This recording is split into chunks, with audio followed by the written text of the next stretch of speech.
Seguimos con otro de los temas que quizá genera bastante controversia, que es el tema de los lácteos o el tema de la leche. En el tema de los lácteos vamos a hablar de dos elementos fundamentales. Hablaremos de la lactosa y hablaremos de la caseína. Entonces, en primer lugar, creemos que es interesante también que sepáis lo que es la leche como tal, o lo que es un lácteo. El lácteo tiene diferentes partes. Una de ellas es la parte acuosa y luego tiene una parte que es la parte sólida.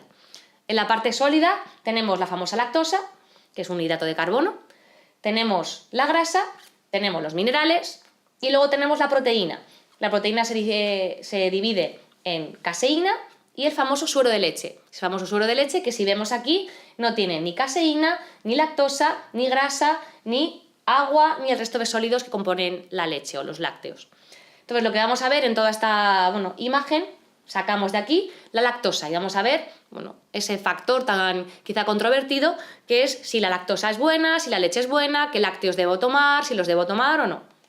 Entonces, la lactosa, si nos acordamos de cuando veíamos los hidratos de carbono, la lactosa es una galactosa y una glucosa, era un disacárido. Si tengo una enzima que se llama lactasa, que es lo que vamos a mirar aquí, la enzima que descompone la lactosa, yo soy capaz de romper esa lactosa en la galactosa, que es un azúcar o un monosacárido del que puedo obtener energía, y la glucosa, del que también puedo obtener energía, como ya hemos visto anteriormente. Entonces, cuando yo rompo con esa enzima que se llama lactasa, la lactosa, la galactosa y la glucosa pueden ser absorbidas por mi intestino y puedo obtener energía a partir de ellos. Hasta ahí, todos contentos.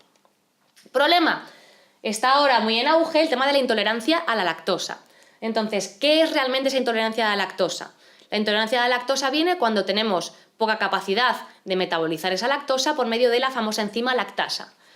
Lo que sí que es cierto a nivel científico es que perdemos la capacidad de metabolizar muchas lactosas, es decir, perdemos mucha capacidad de tener lactasa a partir de los 2 años de vida, porque evolutivamente hasta los 2 años de vida me alimento de leche materna y por tanto tengo mucha capacidad de metabolizar lactosa porque voy a introducir mucha leche materna en mi cuerpo, tengo mucha lactasa. A partir de esos 2 años pierdo la capacidad de producir tanta lactasa para metabolizar lactosa. ¿Qué es lo que ocurre? Cuanta menos lactasa tenga, más lactosa tendrá que ser metabolizada por mis bacterias intestinales. Entonces ya hablamos de 2 factores. Número de genes o número de repeticiones o número de enzimas que tengo en mi cuerpo de lactasa y capacidad de las bacterias de metabolizar esa lactosa. Es decir, cómo está mi microbiota intestinal. Si tengo poca capacidad de metabolizar lactosa, en ese metabolismo de la lactosa en galactosa y lactosa produciré ácidos grasos, ácido cítrico y más o menos cantidad de gases. A más cantidad de gases, más intolerante a la lactosa seré. ¿Cuáles son las bacterias que se encargan de metabolizar la lactosa? Tenemos unos fermentadores y tenemos unos no fermentadores en mi cuerpo. Cuantas más bacterias fermentadoras haya, más gases se producirá al metabolizar la lactosa.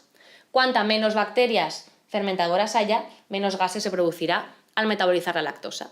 Así que el hecho de ser o no intolerante a la lactosa dependerá del estado de mi microbiota intestinal. Así que esa intolerancia a la lactosa, si tengo un intestino en buen estado, será inexistente, y si no tengo un intestino en buen estado, pues dará más problemas y dará más gases, más flatulencias, incomodidad intestinal, incluso mal aliento, etcétera, etcétera, etcétera. Vemos que a nivel evolutivo o a nivel de cuando el hombre migró de África, si vemos en este mapa, cuanto más nos alejamos del Ecuador hacia el norte, menos intolerante a la lactosa somos, y cuanto más nos alejamos del Ecuador hacia el sur, más intolerantes somos. Eso quiere decir que en poblaciones más, en el caso del hemisferio norte, más frías, latitudes más frías, hemos utilizado la leche como medio de vida, el queso, los lácteos, los yogures. Entonces necesitamos metabolizar esa lactosa. Ha habido mucho pastoreo, entonces necesitamos más repeticiones de lactasa y por tanto somos más capaces de vivir con la leche.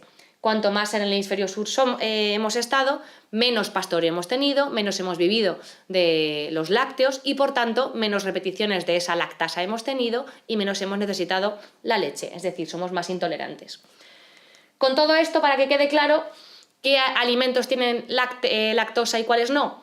La lactosa se utiliza para fermentar y producir quesos y yogures.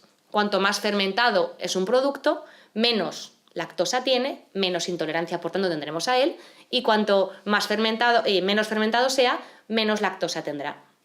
Es decir, la leche tiene mucha lactosa, el queso tiene poca lactosa. Pero bueno, todavía nos queda otro elemento que veremos en el siguiente vídeo, que es la caseína.